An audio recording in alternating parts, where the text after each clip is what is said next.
Hi everyone. Today I'd like to talk about one of the oldest symbols known to mankind. One that we see in the martial arts all of the time. People wear them on badges, they have them on their walls, as I have here, and that is the Yin Yang symbol. I think most people nowadays know the Yin Yang symbol means opposites. But what I'd like to do is to just explain it a little bit further. Okay? When you look at the Yin Yang symbol, the first thing is it represents the universe. It represents the universe as we know it and the way that our mind can comprehend it. I'll explain. The circle round the outside of the Yin Yang here represents infinity. And obviously, by its nature, infinity is something you cannot define, something you cannot explain. So maybe it's what you were before you were alive, maybe it's what you will be after you've been alive, and what you are whilst you're still alive. That's the bit we're really interested in. So first of all, we have the circle representing infinity. For our minds to recognise something, for our thinking mind to recognise something, it has to have an opposite force. So for instance, if it was light all the time, you wouldn't know it. You would never say, oh, it's light. You only know it's light because it gets dark. You only know you're a man if you know a woman. You only think that you're tall if you know somebody who's short. So as you can see, our mind, and if you like, all of our science, can only determine something, it can only define something if it has something to define it against. So therefore, the human mind, the thinking mind, can only define by looking and comparing. Now with the Yin Yang symbol, you will notice also there is an S-shaped line that runs from the top to the bottom.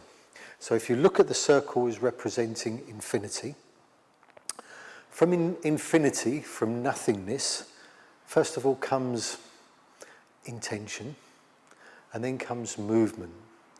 With movement, all movement is in a spiral. And the universe is often seen, time is seen, as being a spiral. And it's often seen in old pagan mythology that you create energy, maybe love, it goes out and hits the spiral and comes back in its opposing form, which is hate. So in other words, you can't have love without hate. So one force or energy naturally creates the other. All energy in the end comes from a spiral. Anyone that does martial arts knows that's the most powerful way of being able to create a force through the body.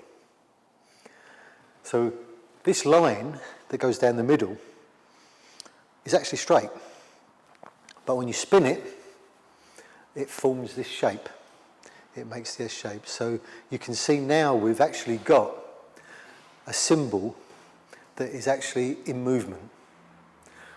Most of us know the white part of the Yin Yang symbol represents hard and the black part soft. The white is male, the black is female. Then we have night, day, and so on. And we know that one thing cannot really be completely yin or completely yang. That's why we have these two little circles. So in every side, inside every male, there is a little bit of female. And inside every female, there's a little bit of male. So always you've got a little bit of the opposing force inside. Now you'll notice that this line goes from infinity to infinity. So in action, it kind of represents our life, from birth to death, coming from infinity, returning to infinity. So how do we access infinity in our everyday life? Well, this gives you the secret. You balance the forces. So when you can harmonise yin and yang, you take those two opposing forces away, you're left with nothing, or everything at the same time. So you're left with infinity. So therefore, when we meditate, when we train, we seek harmony. We seek balance. We look at a way to be able to create this balance, and when we do, we can access infinity. So when we meditate, our thinking mind, the activity of our thinking mind is reduced with patience, concentration, good posture, good breathing.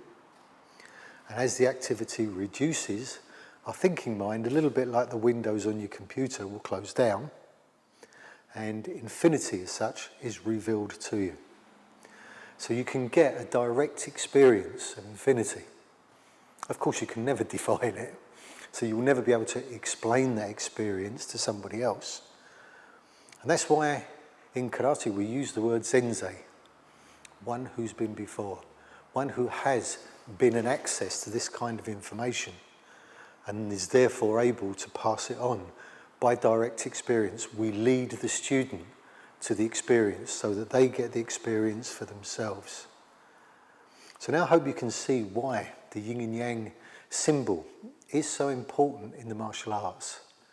People often go, yeah, hard, soft, male, female, but actually it means much more. When we look at this symbol, we should see the human condition.